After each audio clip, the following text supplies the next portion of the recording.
prepared me to go out and do this job. And I think what prepared me more in the training was my previous background. My previous background, I was, like I said, I was a coach and a teacher, and I worked my tail off. I worked 18-hour days. I was an athletic director. I coached girls basketball, coached football. I'll never forget when I would coach football and girls basketball. I would do football in the afternoon. I come in 6 in the morning, practice girls basketball till 8 o'clock. Then go after that, go do football practice at 8. And I was, to be honest, making about $42,000 a year. And that's just be honest, that's what it was. Then I got real smart and became an athletic director. Now 18 hours turned into 20. My pay went down because I wasn't coaching as much. And then I'm hearing everybody's complaints. Not just my players, I'm hearing everybody's.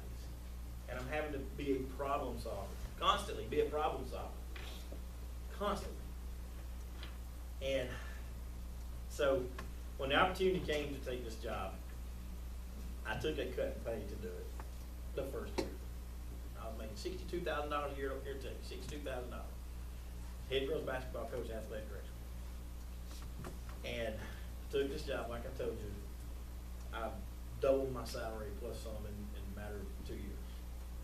So, but I think what makes me an effective salesperson, of course a lot of people may say I'm not, a lot of people may say I'm terrible, because you know what, you're going to make people mad in the process. Some people are going to get mad because little Johnny had his name spelled wrong on his jacket. And I'm going to tell you guys, they will call the president of BSN Sports if their name is spelled wrong on their jacket. I promise you they will. It's happened. I mean, call me. I'll get you a new one. It's not that big a deal. No, they're going to call whoever, you know. We actually had this happen last week. We had a letter get to our president of our company because someone ordered shoes, and when the box came, it had an 8 and 1 and a 9. It got mixed up. Why not just call the sales guy? He got it wrong. Let him fix it. I mean, they were just that mad, you know. You got to deal with that stuff. And that's where I think my background comes into play even more, is I had to learn to deal with that kind of thing. But the biggest, most important thing is, anybody want to be a coach in here? If I have to convince you not to, yeah. No. The biggest thing is I know how coaches thought. And what I'm thinking about, it's basketball season, I'm ready to play. I don't want to worry about if Jimmy got his shoes. I don't want to worry about if so-and-so's got their warm-up top. I don't want to worry about the fact they got the wrong size shorts. Or, oh, the number came in wrong. And as a coach, you shouldn't have to do that. You shouldn't have to worry about those things. And see, that's the way I think because I was a coach. A lot of our guys don't think that way. They get like, well, golly, it's just one shirt. Why is he so upset about it? Well, because it's your job to make sure that they can do their job in this business. And that's what I feel like my background as a coach is the big important thing. And as a coach, there's two kinds of coaches for all you guys want to be coaches. Two kinds of coaches. The ones that's already been fired and the ones that's going to be fired. I promise you. You may think, I'm going to coach at my school for 30 years. No, you're not. No, you're not. If you do, you're one of few. One of my principals told me one time, smartest man I think I know, he said, I'll tell you something. If you've been a head coach somewhere for more than 5 years, and you hadn't made everybody mad enough by now to run you off, then you're not doing your job. And you think about it. Remember what I told you earlier? Play little Johnny in 5 best, or 4 best, or whatever. That's the way that this society is right now. You know, not everybody. There's a lot of good parents. I'm gonna tell you, I have a son who's 6'2", 265 pounds, plays left tackle at his high school. I absolutely cannot stand to go watch them play, but I do. Because I want to say something so bad. Bottom line. But I'm not gonna say nothing to them. That's not my job. I quit coaching. That's the coach's job. I still don't think you can run a spread offense when you ain't got an athlete on the field, but that's just me, you know. But you know, I could go in there and raise Cain and fuss, and what good is it doing? And I want not say anything in front of my son either. I mean, he's in having a good time. You know, it's his second year in this school because we moved, so he's found his place now. Plus, he's pretty darn big. He's a pretty good player. But, you know, that's not my job. I had one of their coaches call me one day, and I'm like, uh-oh. I thought he'd done something wrong, I ain't gonna lie, you know. Looked down at the phone, coach, and has his name, I'm like, ooh. What's he done this time? You know, my son never gets in trouble, so when he does, it really shocks me. What do you do now? So I answered the phone. I said, Mr. Holloway says, we want to buy some gloves. Is that all right? I'm like, yeah, that'd be fine. Yeah. My son's out here, he knows when daddy sells something, he makes money. Daddy makes money, he gets gas money. You know, he knows. So he's out there advertising for me, helping. But you know, I was at where I felt like I would probably retire twice, 2 times, where I felt like I was going to retire. And this was teaching. I was going to retire as a teacher. One was in a little small town, coaching girls basketball. When I got there, they were horrible. I left the #1 team in the state 2 years in a row as a head coach to go to this little school. I go to the school, show up first day of summer basketball, and they ain't one girl, not one, can dribble the length of the court without doing it. And I'm like, Lord have mercy. I drove back home that night, and I told my wife, I said, I'm dead. What? I said, you can't even dribble.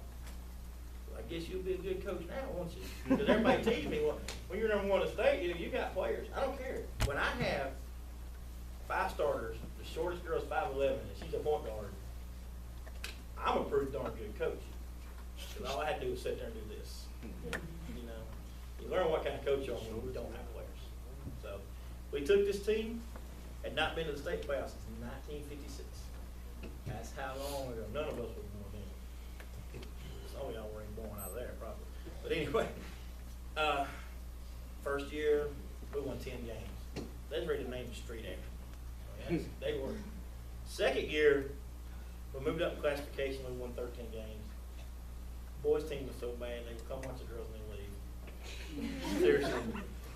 Third year, we lost in the game that put you in the state playoffs in overtime by 1. Fourth year, we go and we beat a team that had been to state 16 years in a row. We beat them, we get in the state tournament, and guess what happens 2 days after we lose the state tournament? I got fired. I got fired. That fast.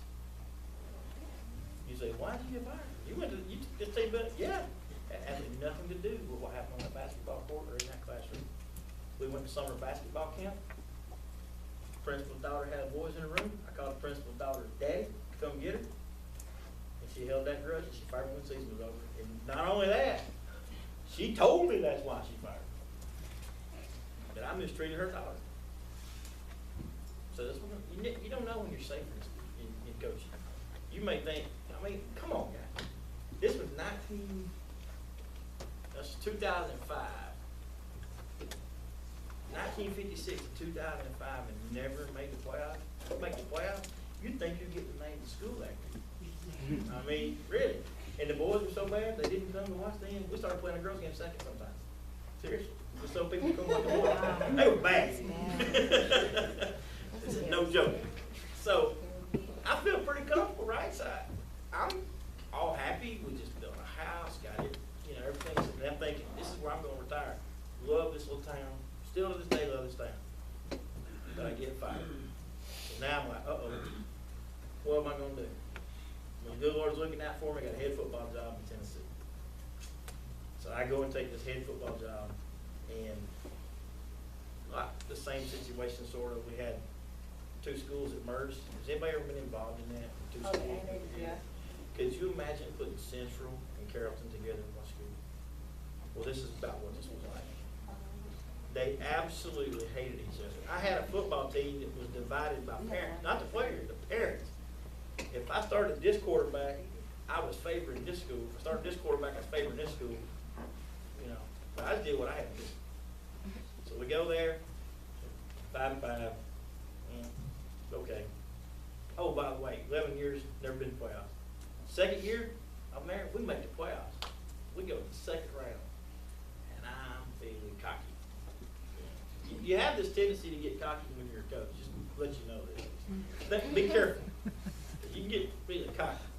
I'm feeling good, boy. I'm like, yes. I'm like, you know what? I only got 2 coaches in this school with me. I'm going to the principal. I want to tell him I want some more coaches, and I better get them.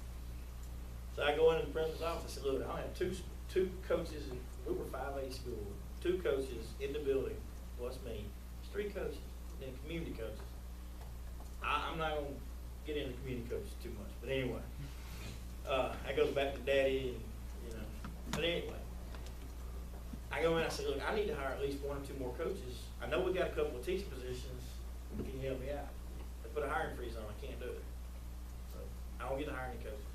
Next year, 3rd year, I understood that, not second year, I understood that. 3rd year, and we go 9-1 into the playoffs, go to the 3rd round, and I'm feeling real cocky. Then we had this little pond, they used to make fun of me, we had this little pond out beside the school. And they said, any day now that water's going to part, so you can walk through. That's the way I felt. We were winning. So I go in after the season, tell the principal, look, I need more coaches. I really do. As far as we can go. And his comment was, well, I don't have any positions. I said, you got a science position, you got a math position, you got an English position. I know you do, because I just talked to people that are leaving. I don't have any. I said, but you do. He said, well, they're not official yet. I said, okay. Well, just let me know so I can start interviewing. Because I'm telling him, we're going to start interviewing coaches. And he plays cards pretty well. So he says, I'll see what I can do. 2 weeks go by, I go back to it, and I'm like, are we ready to interview coaches? These positions are filled. I can't interview any coaches. I said, I would be back there. Before that, I said, look, if I don't get some coaches help, I've got other offers. I'm going to have to go somewhere else. That was like the day I went in, He said, let me see what we can do. Little did I know that was a mistake. Because I was cocky. So I go back, and I was like, we need to hire these people. We can't, blah, blah, blah. So then I find out his daughter, superintendent's niece, and a board member's daughter got hired for those 3 positions. I was not happy. So I went in there, and I basically told him, I said, look, either you're going to have to help me get coaches, or I'm leaving. This is it. I can't do this anymore the way we're doing it. You know what he told me? You mind closing that door on your way out? So I quit. I left. I couldn't back down and say, oh, never mind, I was wrong. Heck, I'm a man. I'll find me another job where they appreciate me. That's when I went and became an athletic director. And an offense coordinator, athletic director, girls basketball coach, and everything was going well, 5 years. This was another place that I thought I'd probably end my career. I loved it. Everything was going real well until that dreaded cheerleading stuff starts. I'm going to give you this scenario, and y'all are going to laugh, especially you that play sports or play sports. Have a cheerleader who brings a doctor's note. I might want to add, this was a very rich school. Cheerleader brings a doctor's note. Not allowed to practice Monday through Thursdays. Too much stress. Can perform on game nights. What? I kid you not. That's a note signed by a doctor.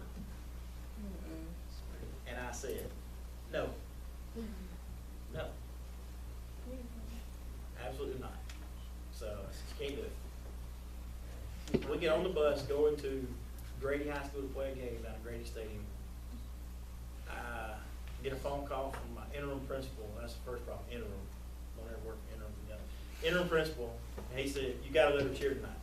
I'm like, no, she hasn't practiced in 2 weeks. I'm like, no, I'm not going to do it.